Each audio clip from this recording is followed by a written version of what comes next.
Right, let's talk a bit of gaming on your Feel Good Breakfast Show this morning. Gareth Woods back with us on your Feel Good Breakfast Show, all the way from Germany, where he recently traveled to attend the much-anticipated launch of something quite interesting as part of the Nintendo Switch. Gareth, thank you very much for joining us, my brother. Good to be back.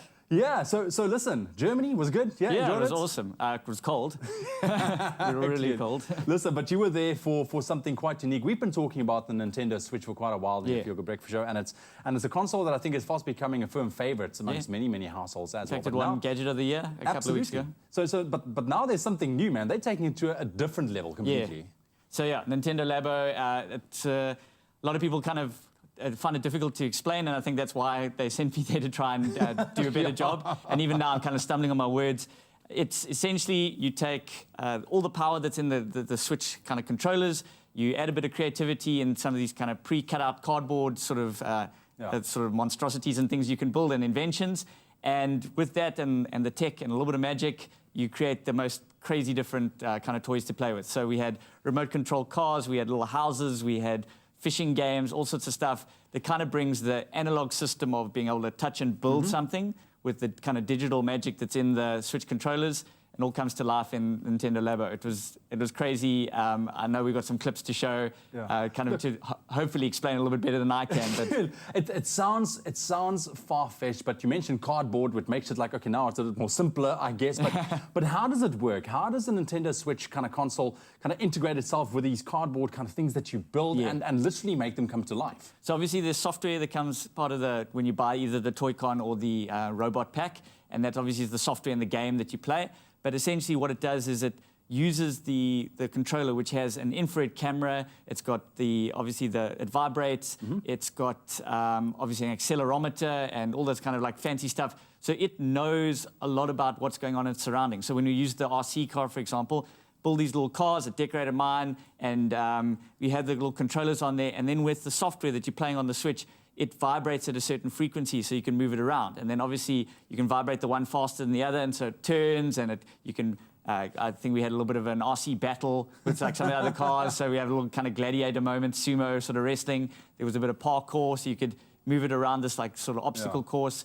That was the one game. You had this fishing rod game, for example. So with the cardboard, you build the fishing rod, but then you use the Switch controllers for it to, as you're turning it, it's spinning. So it knows like from how fast you're spinning, the accelerometer is moving. It knows how fast you're kind of jerking the handle up. So it's using all these sort of like gyros and ways of like assessing where it is in the world.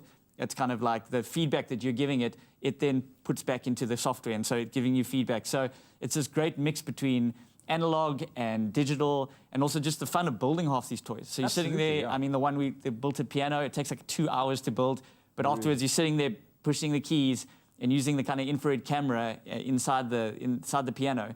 It's assessing like how hard you're hitting it, the kind of the speed and all that, and what tone to kind of play. What does this mean, though, for the world of conventional gaming as we know it on screens? That's where we're most accustomed to playing these games. But where is this heading, dude? If we take a look at the future. Yeah, what I'm most excited about is the kind of creativity, which I know we're going to talk a little bit in tomorrow's show, but like what you can do with the toys. Obviously, it prescribes a whole bunch of things. So there was the robot pack, there was the fishing rod, there was a motorbike, which also was amazing. You're sitting there and you're accelerating and you're jamming on the brakes, and right there in front of you is the course that you've just created you can ride on. So all these like prescribed things. So there's certainly a lot of content available for you to, first of all, build, customize, decorate, do your thing, and then actually play the game inside.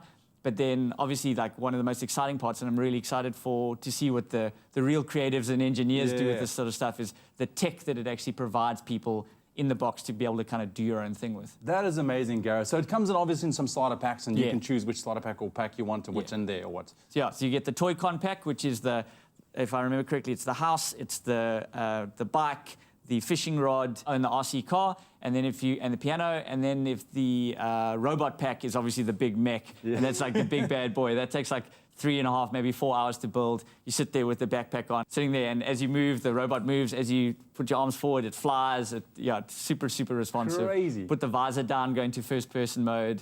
Well, I can clearly see that you are very, very excited I for felt this. like a kid again. It was amazing. Dude, I can't also wait to actually see this tech in action on your Feel Good Breakfast show. So hopefully you can bring it for us definitely. someday, man. It's launching in April. I'm sure we'll get a There copy. we go. But definitely very, very exciting in terms of the direction where games are heading. Gareth will be back with us again to talk more about the Nintendo Switch Labo and what you can expect going forward.